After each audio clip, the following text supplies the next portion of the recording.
Okay, to make buttons and buttonholes, you're going to have your buttons.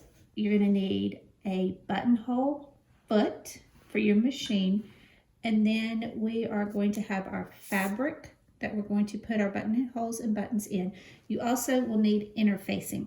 We always apply interfacing to any area that has buttons or buttonholes because the interfacing will allow the fabric to have extra strength and stability to hold that button in place as you're buttoning and unbuttoning the garment as you use it. So the first thing we need to do is apply our interfacing to our fabric.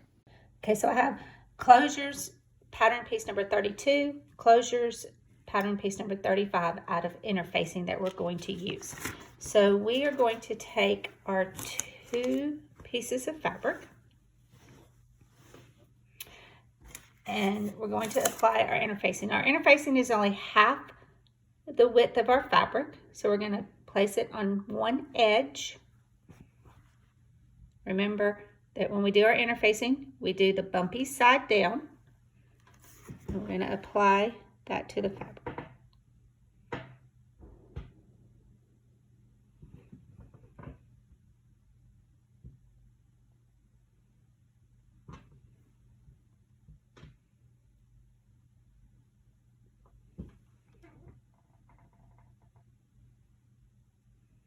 Okay, now we're going to fold each of these in half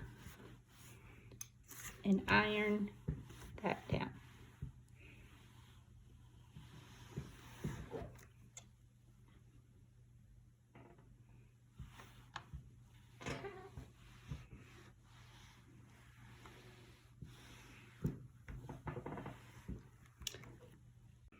All right, to make a buttonhole, we have our fabric and we have our interfacing and our fabric. So we're going to lay this with the interfacing side down because that will be the wrong side of our fabric. Now you have to have a buttonhole foot for your machine to be able to make a buttonhole.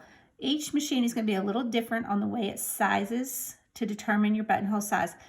This one, you actually put your button in the back and slide it down, and then it automatically determines the size of your buttonhole by the size of your button. To determine a buttonhole size, it is the diameter of the button plus the thickness of the button.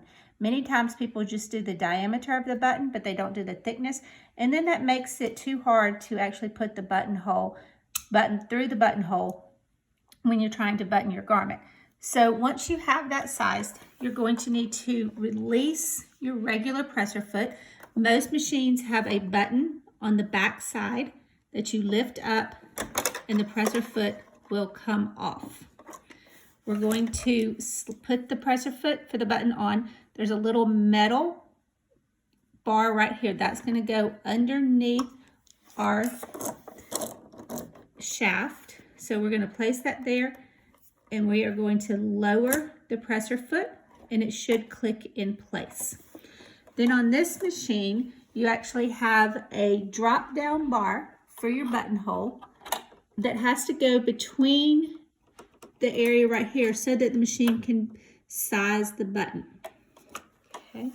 Once you have that ready, then you're going to change your machine stitching from regular stitch to buttonhole stitch. Each machine will be a little bit different on how you do it, but you place it on there. Then you're going to place your fabric underneath your presser foot to where you want the buttonhole to begin. You're going to lower the presser foot and then you're going to start to sew.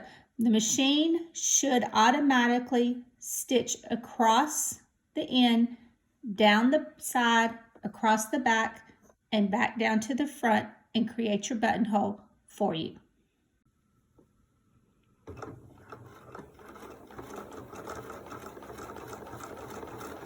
So the machine is automatically moving the fabric forward based on the size of the buttonhole.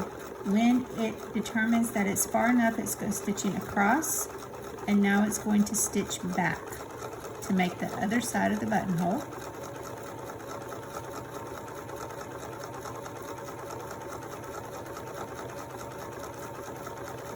and then stitching across the back.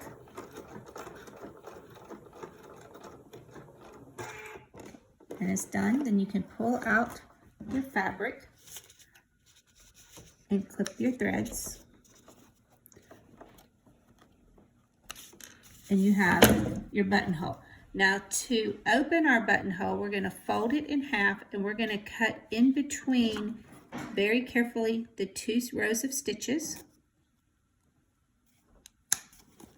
Just make a little nip and then open that up and cut to the end and cut to the other end. And then you have it open and you should be able to slide your button through your buttonhole.